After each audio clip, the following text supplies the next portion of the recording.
The comment came during dessert at my cousin's engagement party, delivered with the casual cruelty that wealthy families often mistake for wit.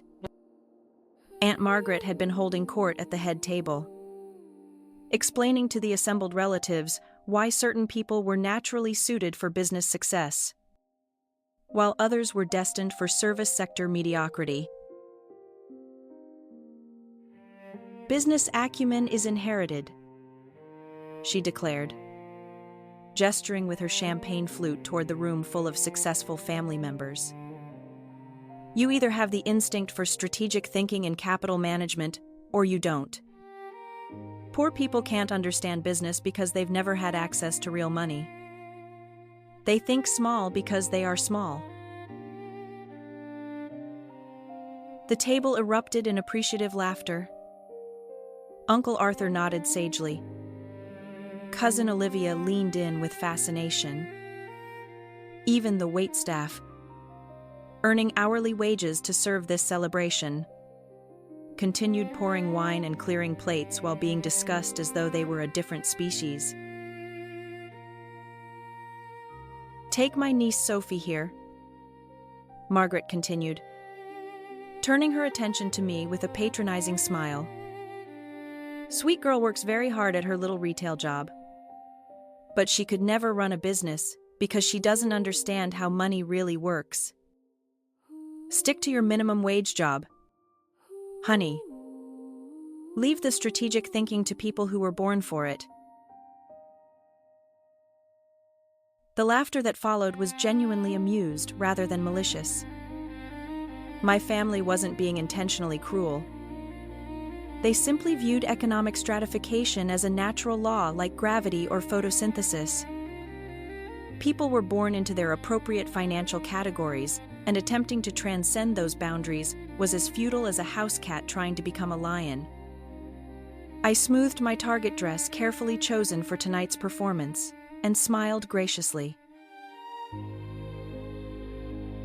"You're absolutely right, Aunt Margaret. I wouldn't even know where to begin with business strategy." More appreciative chuckles. Several relatives exchanged knowing looks that said, "At least Sophie knows her place." I finished my store-bought cake and excused myself to use the restroom, where I spent several minutes reviewing the financial documents I'd loaded onto my phone earlier that day. Margaret's Luxury Resorts. $47 million, invested through Pinnacle Holdings LLC. Uncle Arthur's Tech Consulting. $23 million through Strategic Growth Partners. Cousin Olivia's Fashion Line. $18 million through Meridian Capital Group. Various smaller family ventures. $162 million through 12 different shell companies. Total anonymous family investment portfolio. $250 million across 17 different relatives, businesses. I returned to the party and spent another hour making pleasant conversation about my little retail job while mentally calculating the economic impact of what I was planning to do Thursday morning. Wednesday night. I sat in my modest apartment reviewing quarterly reports from my investment management firm. Blackstone Private Wealth had been handling my portfolio for 8 years. Ever since I'd inherited $50 million from my maternal grandmother and decided to see how far strategic investing could take me. The answer, as it turned out, was very far indeed. Current net worth $640 million. Annual passive income $89 million. Assets under management across all portfolios $1.3 billion. I'd built this wealth slowly and carefully, reinvesting profits from early tech investments into diversified holdings across multiple sectors: real estate, biotechnology, renewable energy, International markets. I'd learned to identify undervalued opportunities and scale positions efficiently. But my most interesting investments had been in family businesses. It started with Margaret's first resort venture 5 years ago. She'd needed $12 million in expansion capital and had struggled to find sophisticated investors willing to back a hospitality startup. Through Pinnacle Holdings, LLC, I'd provided the funding that allowed her to purchase her second property and established the luxury brand that now generated $15 million annually. Margaret had no idea that Pinnacle Holdings was a shell company, controlled by her minimum wage niece, who supposedly couldn't understand business concepts. The pattern had repeated across the family. Arthur needed technology, infrastructure funding. Olivia required manufacturing capital for her fashion line. Various cousins had sought investment for restaurants, consulting firms, retail stores, and service businesses. In each case, my shell companies had provided the anonymous backing that enabled their success. From their perspective, they were brilliant entrepreneurs who'd impressed sophisticated investors with their business acumen. From my perspective, I was running an experiment in family dynamics, observing how wealthy relatives treated someone they perceived as economically inferior, while secretly controlling the capital that made their wealth possible. The results had been illuminating and depressing in equal measure. Thursday morning, I called Sarah Chen, my senior wealth manager at Blackstone. Sarah, I need to liquidate all family-related investments. Every shell company, every family business, complete withdrawal. Sophie, that's $250 million across 17 different ventures. Are you certain about this timing? I'm certain. May I ask what's changed? Most of these investments are performing well above market averages. I looked out my apartment window at the city skyline. Several buildings in the financial district housed the family businesses I'd been anonymously supporting. Margaret's corporate headquarters occupied 3 floors of a premium office tower. Arthur's consulting firm had expanded to 4 major cities. Olivia's fashion brand was being sold in department stores nationwide. All of it built on capital from someone they considered too poor and ignorant to understand business. The investments no longer align with my values, I said. I understand. How do you want to structure the withdrawals? We could phase them over several months to minimize disruption. No. I want immediate liquidation. All positions. All companies today. Sarah was quiet for a moment. Sophie. Immediate withdrawal of $250 million from 17 different companies will create severe financial distress across multiple businesses. Several of them may face bankruptcy within weeks. That's their responsibility to manage. It's also going to impact hundreds of employees who work for these companies. I considered this factor carefully. Margaret's resorts employed approximately 300 people across 4 locations. Arthur's consulting firm had 85 employees. Olivia's fashion line supported another 120 workers across design, manufacturing, and retail operations. Combined with smaller family ventures, my withdrawal would potentially affect over 800 jobs. Sarah, What percentage of those employees would you estimate earn less than $60,000 annually? Probably 70 to 80%. Hospitality, retail, and consulting support roles don't typically pay high wages. And what percentage of the family members who own these businesses inherited their startup capital from previous generations? Based on the family financial history you've shared with me, most of them, your family has generational wealth dating back several decades. So when I withdraw my funding, the people most likely to lose their jobs are working-class employees, while the people who will suffer ownership losses are already wealthy enough to absorb the financial impact. That's an accurate assessment. Proceed with the liquidation, I said. Complete withdrawal effective immediately. The first phone call came at 11:32 a.m. Margaret's name appeared on my phone screen, but I let it go to voicemail.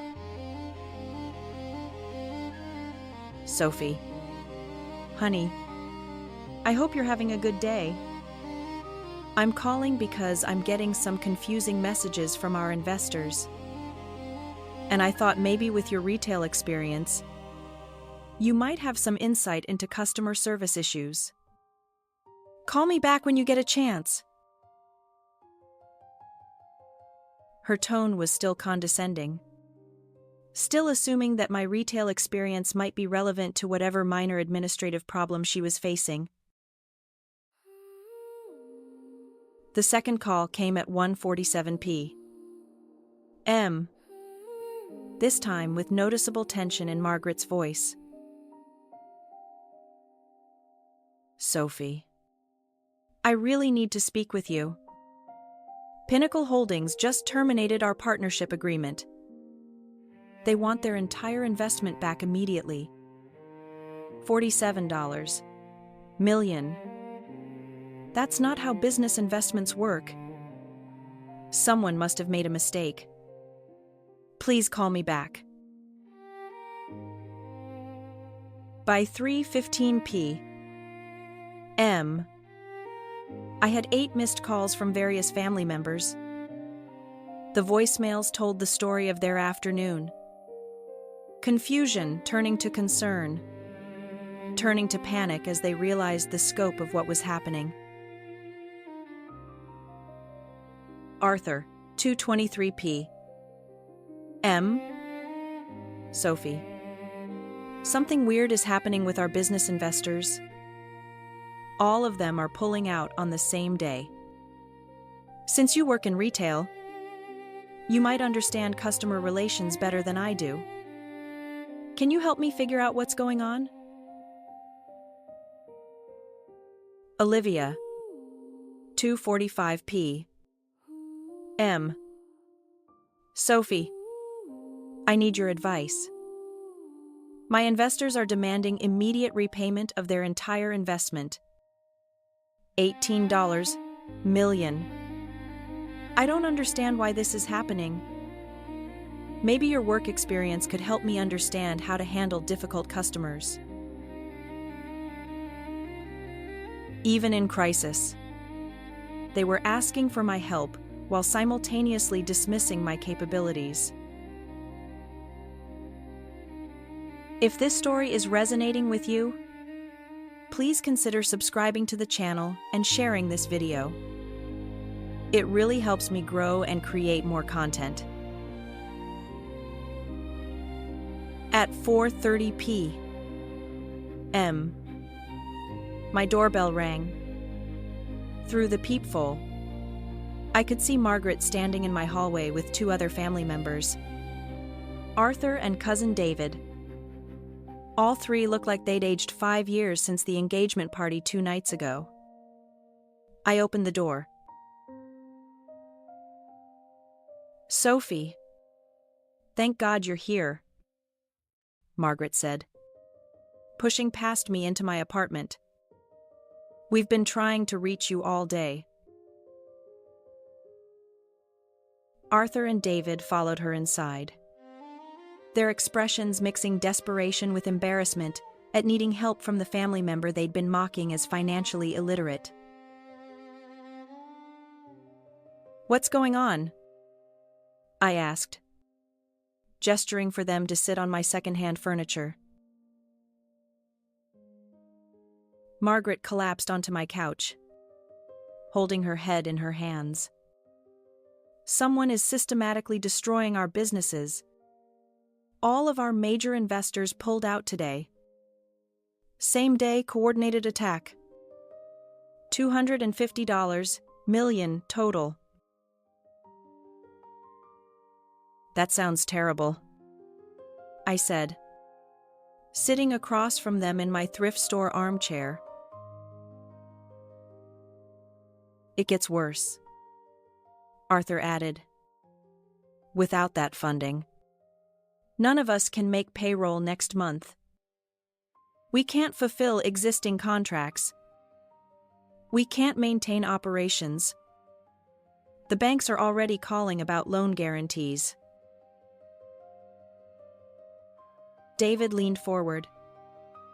"Sophie, we need your help. Not with money. We know you don't have that kind of resources, but you work with customers every day. You understand how to solve problems with difficult people. Maybe you could help us figure out how to negotiate with these investors." I looked at the three family members who'd spent decades treating me like I was too poor and ignorant to understand their sophisticated business operations, now sitting in my modest apartment, asking for advice about difficult customers. "What makes you think these investors are being difficult?" I asked. "Because they're demanding immediate repayment instead of following normal investment timelines," Margaret explained. Investors don't just pull out all at once unless someone convinces them to coordinate an attack. "Why would anyone want to attack your businesses?" "We don't know." Margaret's voice cracked with frustration. "Maybe a competitor. Maybe someone who's jealous of our success. Maybe someone who thinks we don't deserve what we've built." I nodded thoughtfully. "Who have you talked to about your business success recently?" "Nobody unusual. Just family at Olivia's engagement party. We were discussing business strategy, entrepreneurship, natural talent for commerce." "What specifically did you say about business strategy?" Margaret looked confused by the question. "Just general observations about who has business instincts and who doesn't. How some people are naturally suited for strategic thinking while others are better in service roles." "Did you mention any specific examples of people who aren't suited for business too?"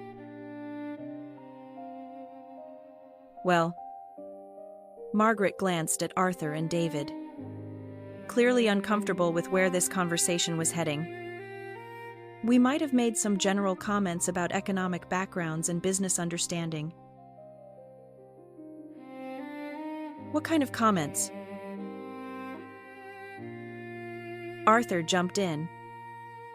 "Margaret might have mentioned that people from certain economic backgrounds can't really understand business strategy because they've never had access to significant capital, and that people in minimum wage jobs should stick to what they know instead of trying to think strategically."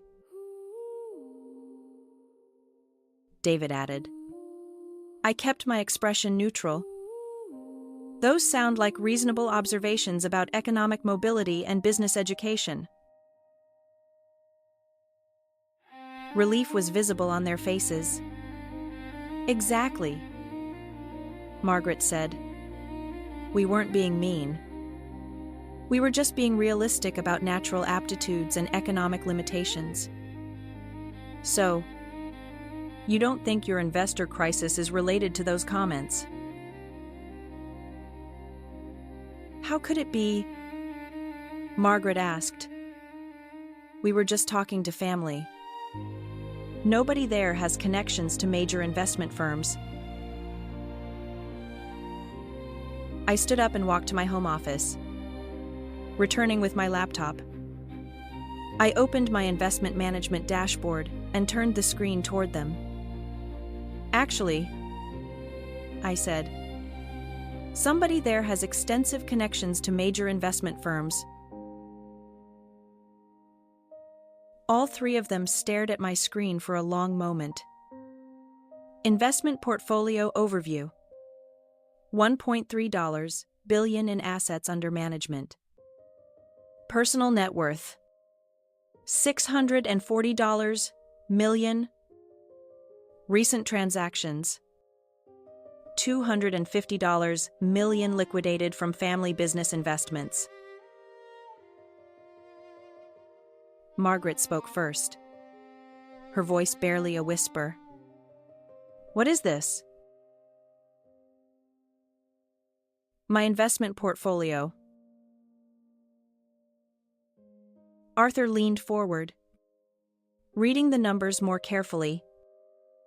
This says you have $600 million personal net worth. Assets under management are higher. David was scanning the transaction history. It shows liquidation of positions in Margaret's luxury resorts, Arthur's tech consulting, Olivia's fashion line. Margaret looked up at me with dawning comprehension. You're the investor. All of them. Pinnacle Holdings Strategic Growth Partners. Meridian Capital Group. Those are your companies. Those are shell companies I control. Yes. You've been funding our businesses for years. For 5 years in your case. 3 years for Arthur. 2 years for Olivia. The room was completely silent for several minutes. I could see them processing the implications. Every expansion. Every success. Every moment of pride in their business achievements had been subsidized by the family member they dismissed as too poor to understand commerce. But why? Margaret finally asked. Why would you invest in our businesses without telling us? Because I wanted to see how you'd treat someone you thought had nothing to offer you financially. Arthur stood up abruptly, beginning to pace around my small living room. This is insane. You're telling me that you've been secretly wealthy this entire time? Funding our companies while we treated you like someone too poor to understand business. I finished. But you never corrected us. You never said anything about your wealth. I wanted to observe your natural behavior toward people you perceived as economically inferior. Margaret's face had gone pale. And now you're destroying our businesses because we were honest about economic stratification and business aptitude. I'm withdrawing my investments because you used success that I made possible to demonstrate your superiority over the person who made it possible. David stopped pacing and looked at me directly. Sophie, what you said at the party about not knowing where to begin with business strategy, was that a lie? No. I genuinely don't know where to begin with your business strategy, because it's based on inherited wealth and anonymous investment rather than the business acumen you think you possess. The words hung in the air between us. Margaret looked down at her hands.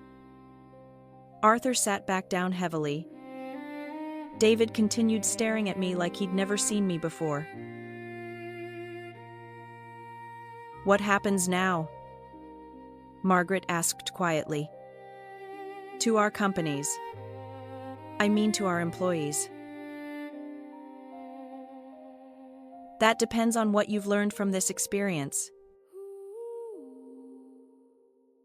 I've learned that making assumptions about people's capabilities based on their apparent economic status can have catastrophic consequences.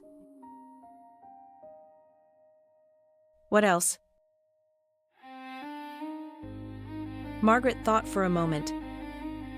"I've learned that the success I was so proud of wasn't really my achievement alone.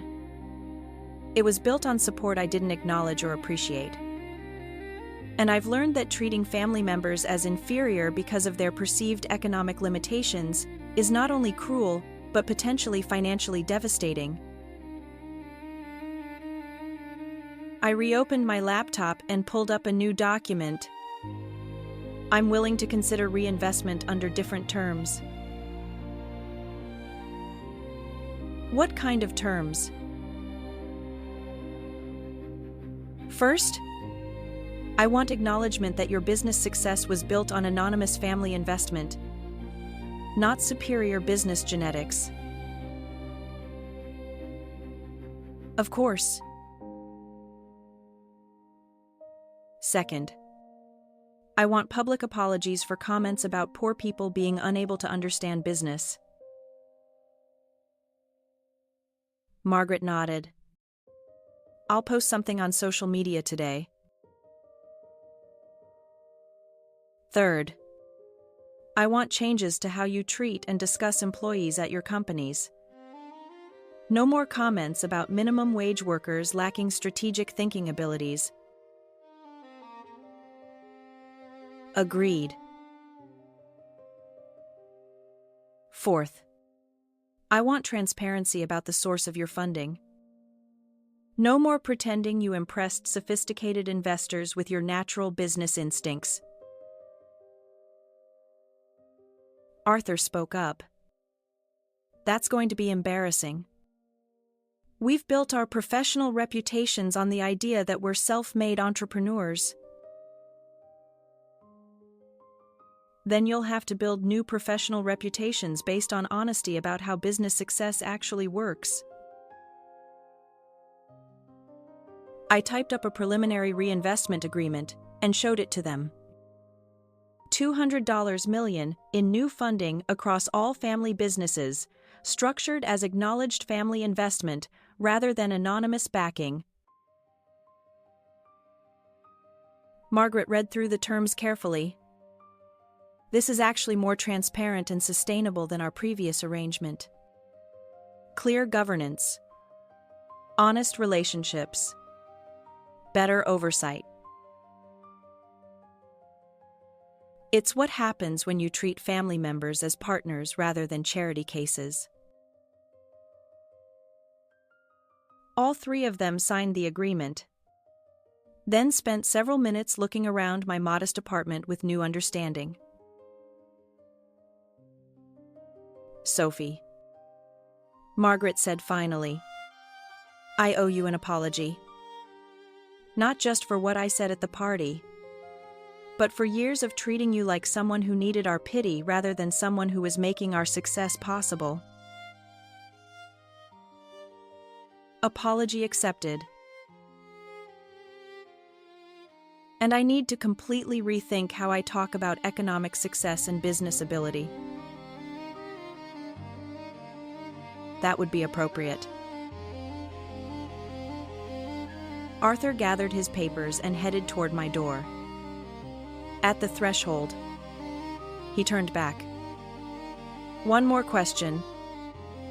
When you said I was absolutely right about poor people not understanding business, did you mean that, or were you already planning this withdrawal?" I smiled. I meant that you were absolutely right about poor people not understanding business. I just didn't agree that I was poor. Over the next few months, I watched my family's attitudes shift as they processed the new reality. Public apologies were posted on social media. Employee treatment policies were revised across all family companies. Most importantly, the assumption that economic status correlated with business intelligence was permanently corrected.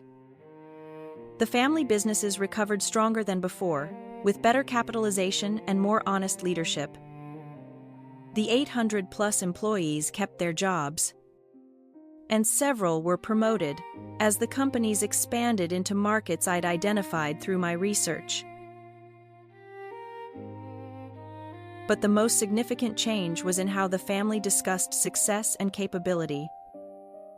The narrative shifted from inherited business genes to collaborative achievement, from natural superiority to mutual support.